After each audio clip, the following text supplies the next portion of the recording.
Hi, this is Andrew, and this is Keen On, the daily now.tv chat show with some of the world's leading thinkers and writers.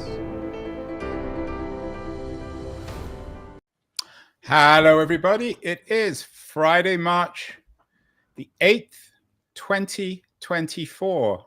Everybody, of course, online knows Godwin's law, the idea that as an online discussion grows longer, the probability of a comparison involving Nazis or Hitler approaches 1. And we're going to get to the core of Godwin's law now. Rather than even talking, we're going to begin with Adolf Hitler. I was going to call him a great man, but that would probably get me into trouble. Certainly a major figure in history, the major figure of the 20th century.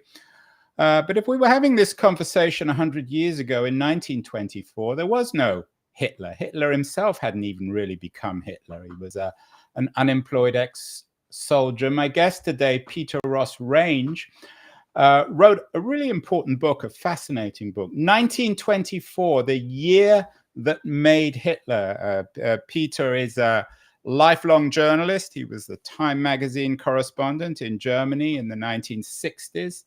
And he has published a couple of other really interesting books on the Nazis, including The Unfathomable Ascent, How Hitler Came to Power. Peter is joining us from Washington, D.C. Hitler, I was going to call, whoops, that was a real mistake, Peter. I bet you've never been called Hitler before, have you? I didn't well, anyway, take it that way, Peter, Andrew. You're not Hitler, you're not Adolf. Peter, in 1924, who was Hitler? Not Adolf Hitler, but how did people think about evil in history? The man who comes to mind for me, perhaps in 24, was Napoleon. Of course, Napoleon now has been reduced to a figure of fun. Ridley Scott's new film about Napoleon reduces him to a whimpering, failed womanizer. In 1924, who universally might have been considered the most evil man in history? Well, certainly not necessarily Napoleon. There were mixed reviews, so to speak, on Napoleon, and Hitler admired Napoleon. He also, by the way, admired Mussolini, and in fact was trying to model his actions in the so-called Beer Hall Putsch on Mussolini. He planned a march on Berlin, just as Mussolini had marched on Rome in 1922, a couple of years earlier. So it's, and I guess if there were a poll, Stalin by that time had begun to make a name for himself as maybe the evilest man in history. Peter, come on. Stalin hadn't even really come to power yet in 1924. Who was... Well, let's see. Would there have been a figure? It wasn't Napoleon. Napoleon wasn't considered this evil warmonger who dragged all of Europe into these terrible wars. Well, but it depends on your point of view. He also was a great conqueror from the French point of view. And we have all seen how he is lionized in French history nowadays. In short, I take your point that Hitler was not yet the Hitler that he was to become, but the intimations were there. I think that's the important thing to know about the Hitler story. Even before this trial that we're talking about now in 1924 that my book talks about, and his year in prison, there was plenty to be worried about at an early stage in the case of Hitler. And we're going to come to the broader historical ramifications later. What happened in 1924? Why was this the year that made Hitler for you?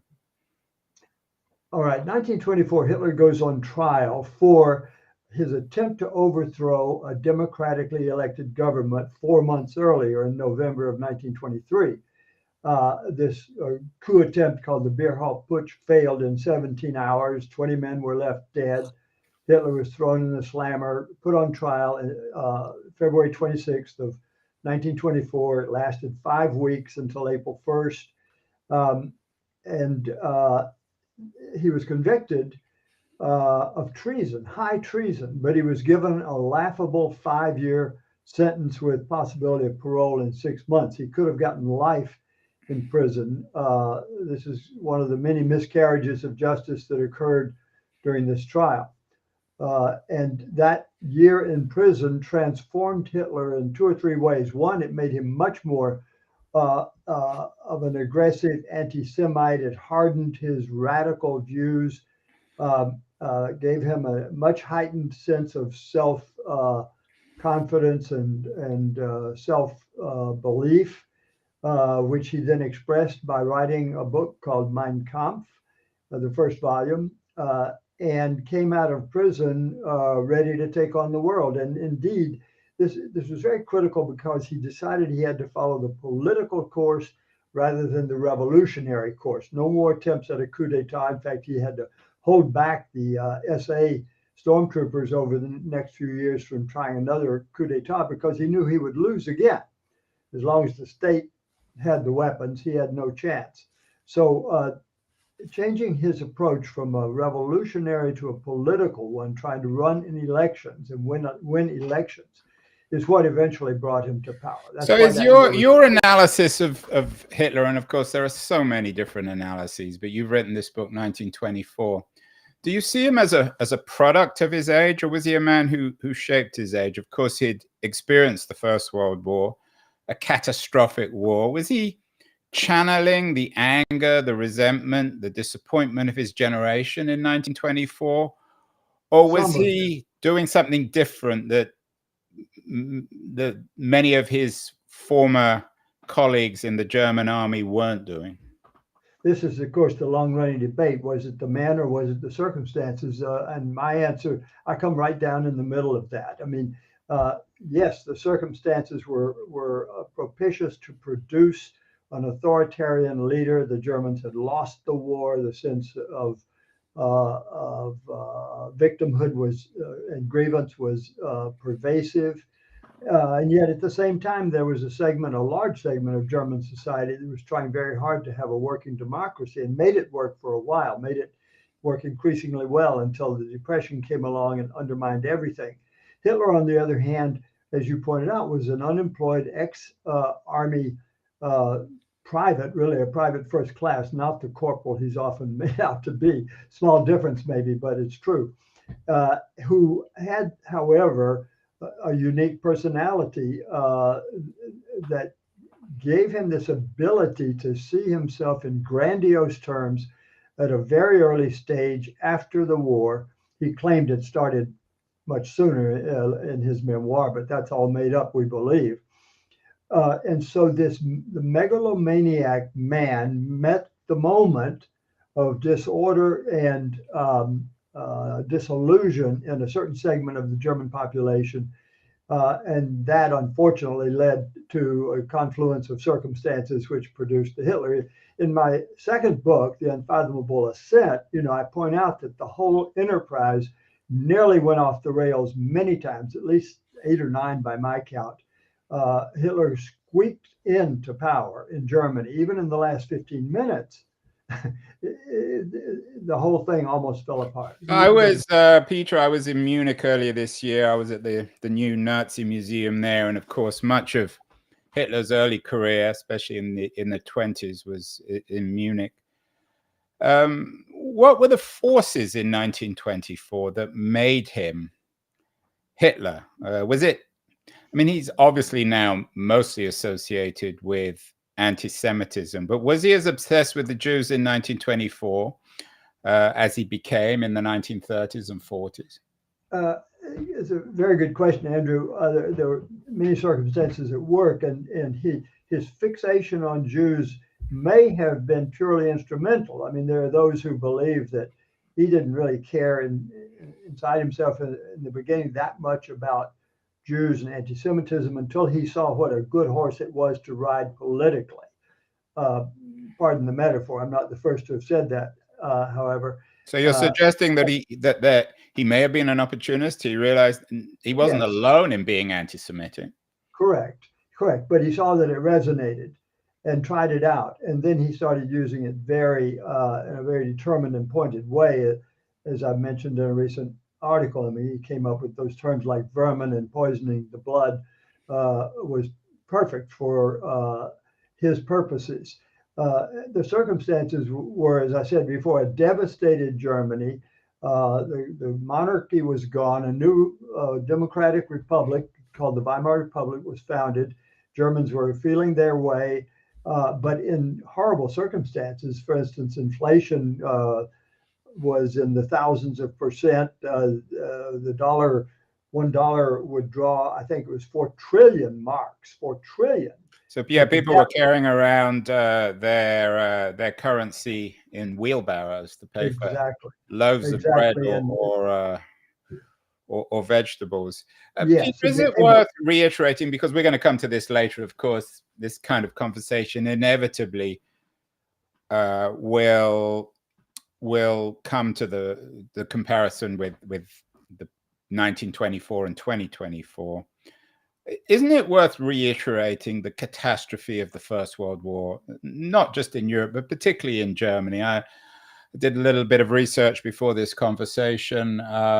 In Germany, out of a population of 65 million, Germany suffered 1.7 million military deaths and 430,000 civilian deaths. So that's the equivalent in America of, I don't know, 10 million deaths. Is it worth reiterating that when people try to compare what happened with 1924 and 2024? Absolutely. I mean, the flower of a generation was lost. Now, the Belgians and the French will say the same thing, of course, especially the Belgians, because the war took place on Belgian and French soil, not on German soil. But as a book like All Quiet on the Western Front pointed out, it was a devastating war in terms of deaths, but also and especially economically. Germany had bled itself dry more or less with this war effort, and then it was all made worse in their eyes by the stipulations of the Versailles Treaty, which required huge reparations to the Allies and prevented Germany from doing all sorts of things, and included stationing French and Belgian troops in the Rhineland, and prevented Germany from having a military of more than 100,000 men purely for internal order purposes. So it was both the economic and psychological side of the post-war situation can't be underestimated or overestimated.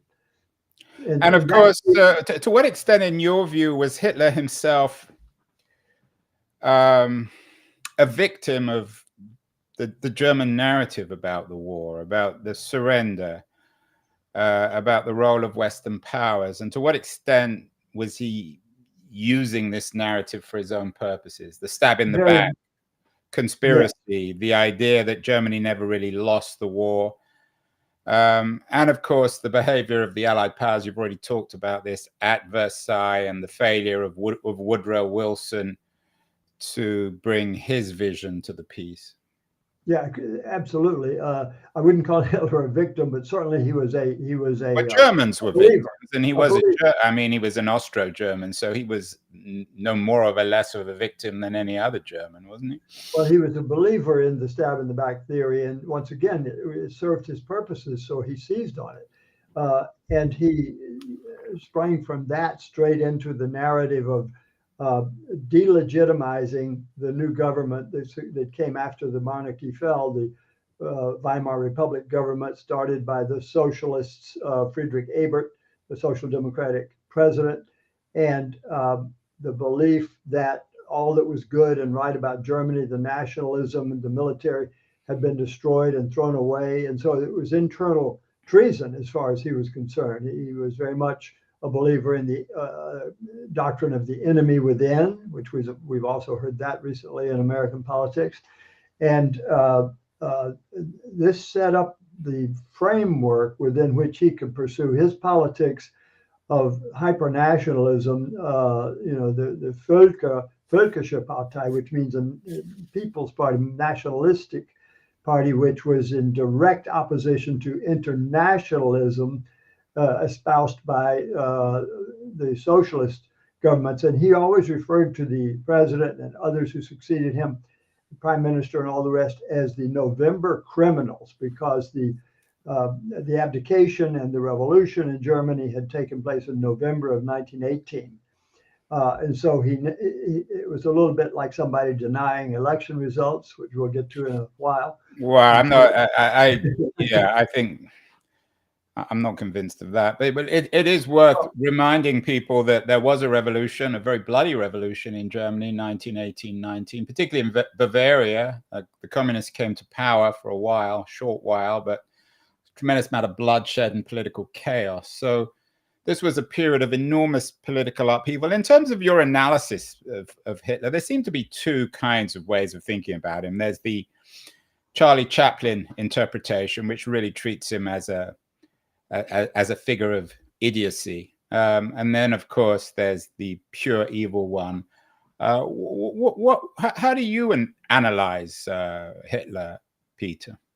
Well, I'll stick with the pure evil side, but also a political genius of sorts, not a comic character, really, because only to his enemies, of course, and to Charlie Chaplin, he was a comic character, an object of ridicule, but he had this extraordinary persuasive power amongst people who were eager to be persuaded. And so they became rabid devotees. And he made the statement, I'm not looking just for fighters, I'm looking for radical believers. And so he was selling a religion and people were buying. Now, it should be said they weren't buying in large enough numbers for him to really break through politically in the beginning. The first time they staged a national election that the Nazis could run in was 1928. He got only 2.6% of the vote. The next election in 1930 was 6 months after the crash of the New York stock market, the beginning of the Depression. He got 18% of the vote. And that's the watershed right there. But as I say, I don't regard him as a comic figure. He was the man for the moment when he understood. Yeah, he does appear though slightly ludicrous. I was at the museum in Munich, and there was one photo which I don't think is very well known of him in shorts, rather tight shorts. He looks somewhat absurd, but of course he wasn't absurd. You also wrote this book, Peter, Unfathomable Ascent, How Hitler Came to Power. Of course, it became, unfortunately, tragically, very fathomable. Had Hitler died in 37, 38, do you think he'd be remembered as a great man? Or a great German, at least? He brought the German economy back. He put people back to work. Well, I don't know anybody who calls him a great man or a great German. But certainly a man who had a huge impact on history. You called him the most important figure of the 20th century. Some might debate that, but certainly very close. One of the most. Well, I think there's him or Stalin, wouldn't it? Right.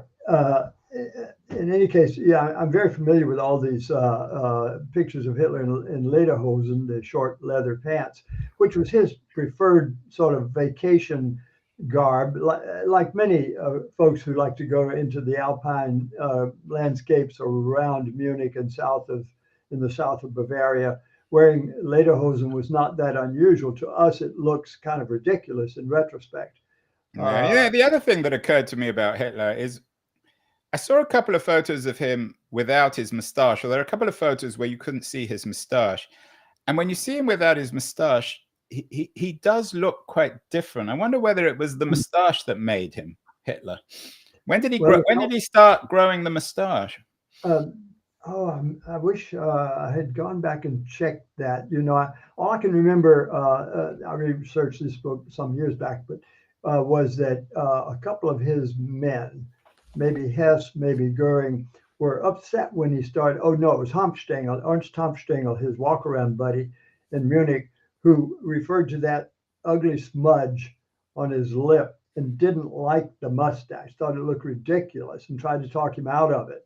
As we all know, that became a kind of a signature feature for Hitler. Probably from his point of view, it was a smart move to keep it. I'm unlike you, Andrew. I've never seen a picture of him without it. We are speaking with a Hitler scholar, Peter Ross Range, the author of a couple of really interesting and important books on Hitler. The first, 1924, The Year That Made Hitler, 100 years. The book came out in 2016. It should have brought it out, Peter, now. Maybe that your publisher will reissue it. I want to remind everyone that this kind of conversation is brought to us with the help of Liberties, an excellent new quarterly journal of culture and politics.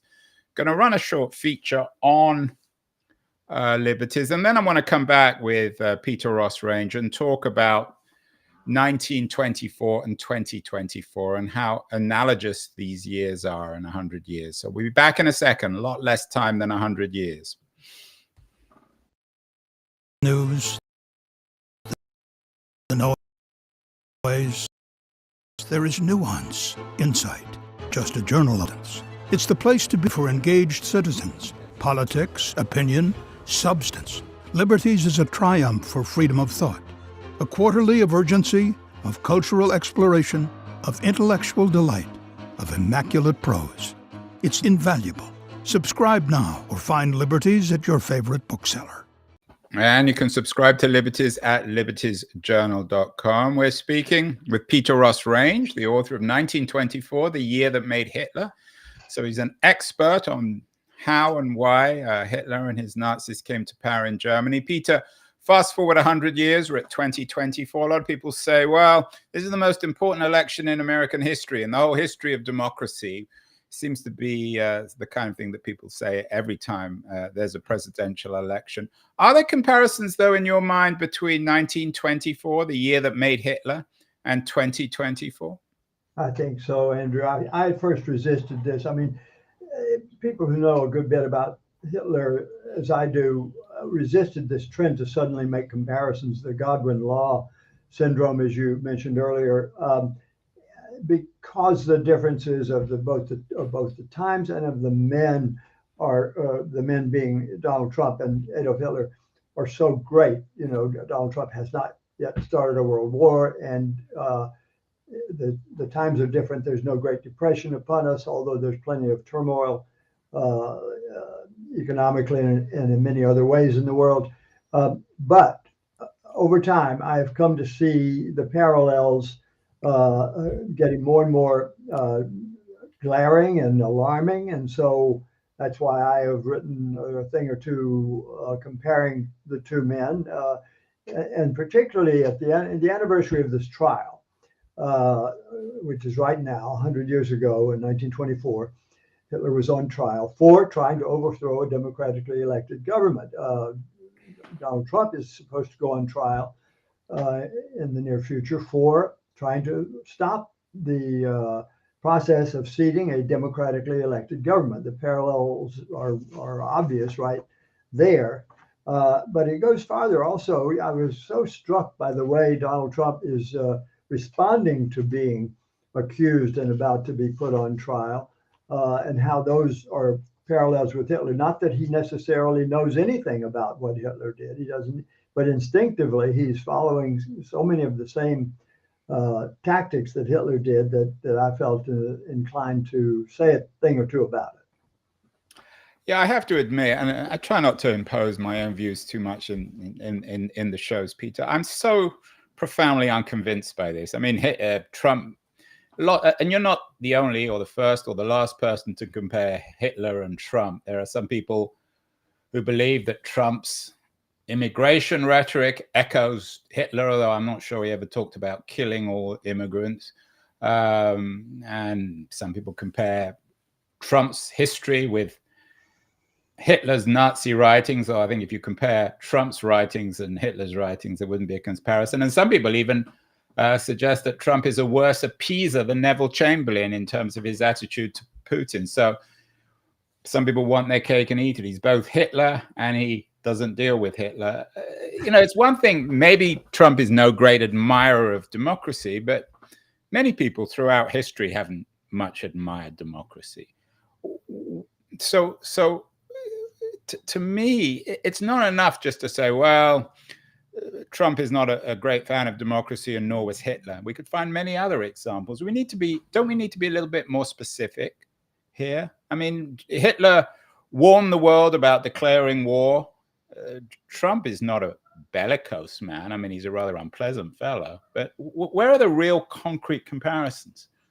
Well, I'm taking him at his own word rhetorically, and also tactically.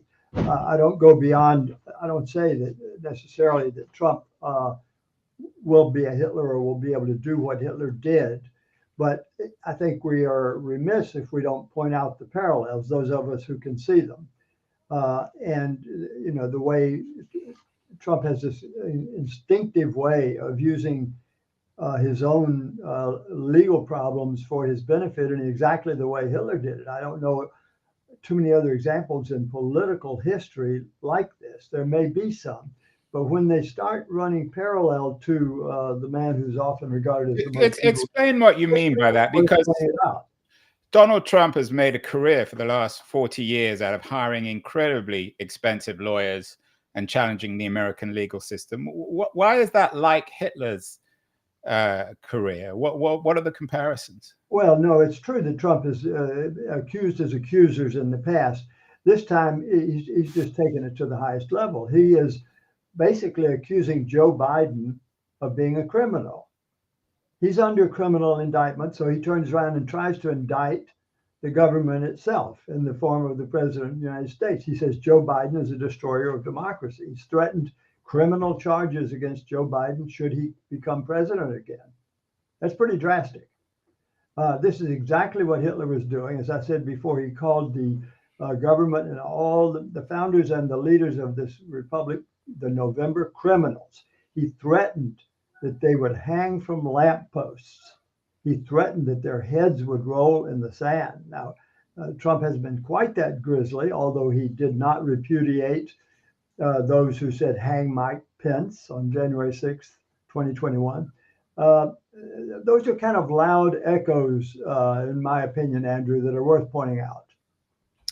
But that kind of politics can be found in many neo-authoritarian systems, many flimsy or failed democracies, from Brazil to the Philippines to many post-colonial societies in Africa.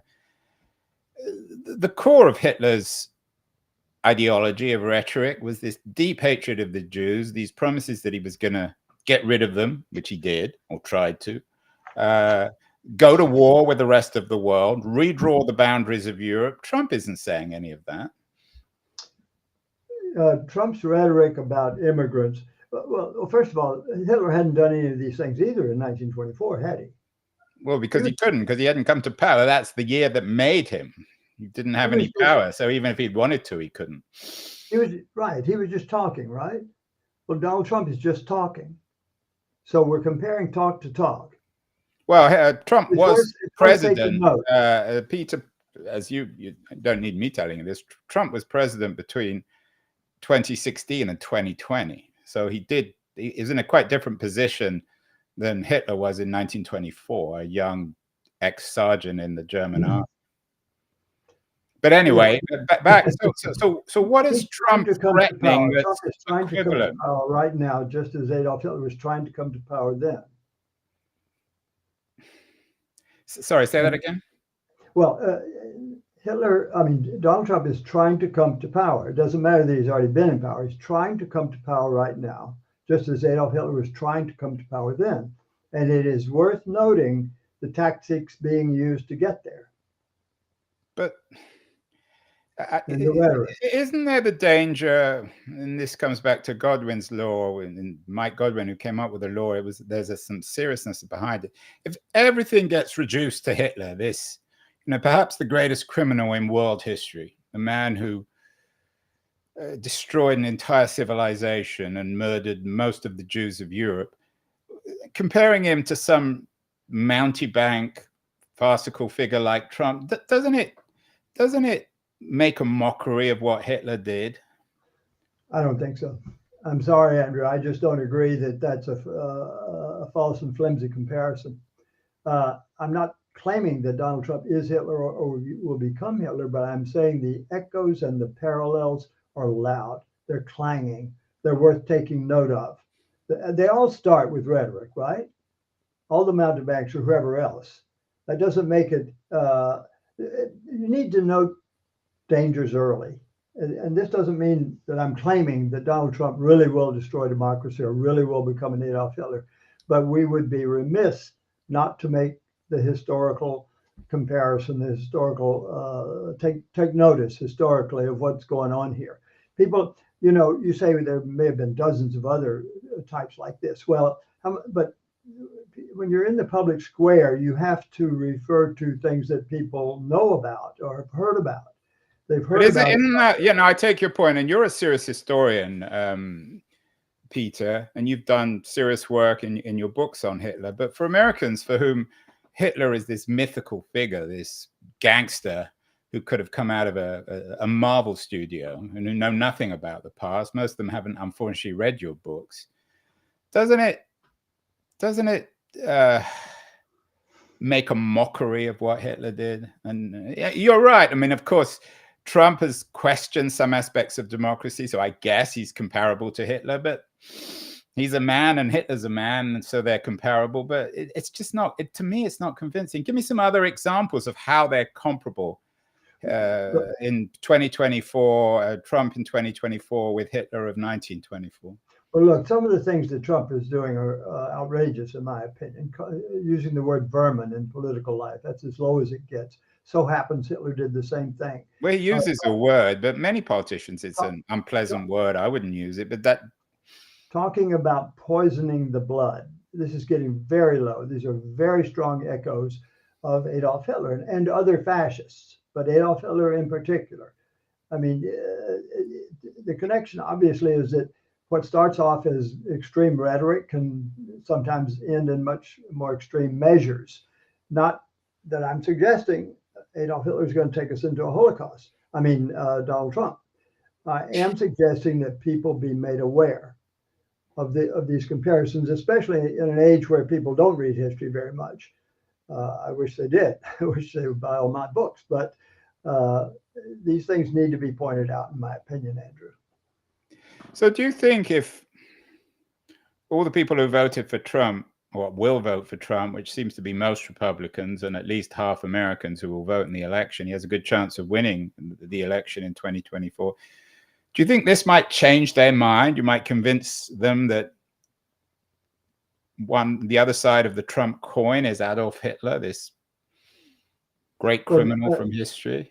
Right. Now you're asking me to put on my hat as a political prognosticator, but in fact, I have done that in my career as well. So I'll take the plunge and say yes. And the reason is that if a certain tiny sliver of especially sort of the educated suburbanite electorate is made more aware of these things and given a historical framework within which to make their decisions, it could influence a small sliver. And as we know, these last two elections have been won by small slivers, 10,000 votes in a place like Michigan.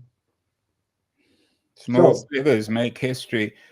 What about comparing, though, the America of 2024 with the Germany of 1924? I mean, what Germany experienced during the First World War is so incomparable to what America has experienced in the last 25 or even 100 years. So another way of doing this is suggesting that America is no more ready for Trump/Hitler than anything else, because it didn't go through what Germany went through in the First World War. Nonetheless, we know that Donald Trump is threatening and arranging through things like Project 2025 at the Heritage Foundation to have extraordinary powers and to be able to do things he didn't do in a first term, and that one of the things he does, let me just point this out, that Hitler also did, but you don't even need to know about Hitler to take note of this. He really badmouths America. He really badmouths the situation where American carnage is one of his signature lines, and he's out there doing it again right now. So this riles people up in the same way they were riled up in Germany in much worse conditions, but he is able, Donald Trump is able to make people think they are in horrible conditions and therefore are willing to give a strong man leeway and extraordinary powers, possibly. But as I said, I'm here as a historian, as you pointed out, not mainly as a political prognosticator. My job is to make people aware of history that they may not know about. What about a counterfactual, Peter? What would have happened if in 1924 Hitler had not gone to jail or perhaps died in the uprising? How different would history have been? And does it reflect the fact that maybe history is made by major figures like Hitler rather than social classes or movements? Well, as I said before, I come down squarely in the middle of the debate on circumstances or personalities. I don't subscribe to the view that has been expressed that the circumstances themselves would have coughed up another Hitler had he died. Somebody would have filled the role of the crazy authoritarian, the murderous dictator. I don't buy that theory necessarily. There were many other forces at work in German politics at that time, including other would-be dictators, to be sure. And this was a young democracy. I mean, that's the other comparison, is America will be celebrating its 250th anniversary of the Republic, which has pretty much worked for 250 years. In 1924, the Weimar Republic was, 4 years old? And there was no history of real democracy in Germany. Right. That's right. Those were among the factors. But actually, from 24 to 28 to 29, the democracy was getting stronger and stronger, and partly because the economy was becoming stronger and stronger. And then that all collapsed with the beginning of the Depression. And by the middle of 1930, the last remaining centrist government, which had 5 parties in it that bridged the political gap, fell. And once that fell, that opened the door for a whole new election and for Hitler to come in with his rhetoric and for him to capture 18% of the vote, which made him the second largest party in the country. These are, I started saying these are circumstances that don't compare to our situation. The only thing is we don't really know. We're talking about the future here. I don't foresee the situation here being like it was there then. But I do worry a lot about the authoritarian tendencies that are being bought into by a huge segment of the American population, as you pointed out. And that's why it's worth appealing to, or at least informing, whatever segment you can reach, just so they know. Yeah, I take your point, and I don't mean to.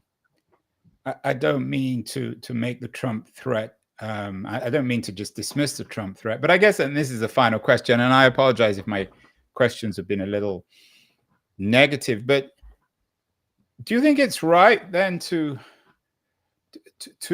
make Hitler the voice piece of authoritarianism? I mean, there have been many authoritarians throughout history. Most people have never been particularly friendly to democracy, for better or worse.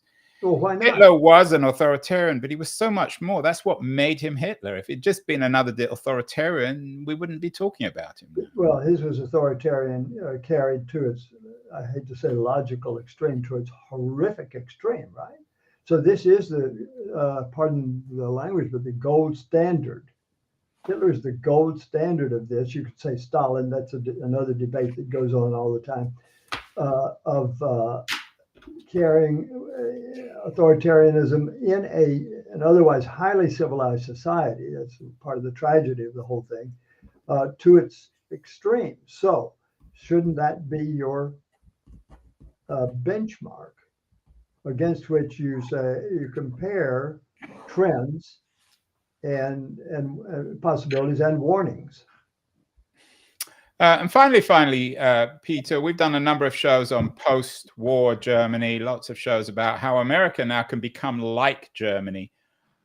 You were the Time correspondent, so with Peter Gumbel, for example, he has a new book out, Citizens of Everywhere, Searching for Identity in the Age of Brexit. He believes that Germany is the new model of civility and civilization in the West. You were the Time magazine correspondent, German correspondent in the 60s, who spent a lot of time there. How has Germany become such a beacon of civility and tolerance? It is true. I mean, that's kind of almost undeniable and undebated. I think even the French endorsed that. and look with some envy on Germany's ability to operate in a civil way and have so much social peace most of the time. Germany's social democratic system and its vocational training system, these things are much admired all over the place. The rap really is the other way around, especially from the American side. Why aren't the Germans doing more, for instance, in defense? And they have to be dragged kicking and screaming into supporting Ukraine right now, for example.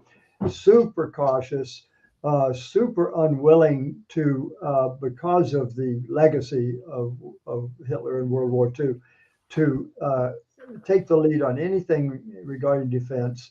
Had to be dragged kicking and screaming into certain things like Afghanistan and like the Bosnian War, where their role was important, and it was a breakthrough for the Germans. But if anything, the complaint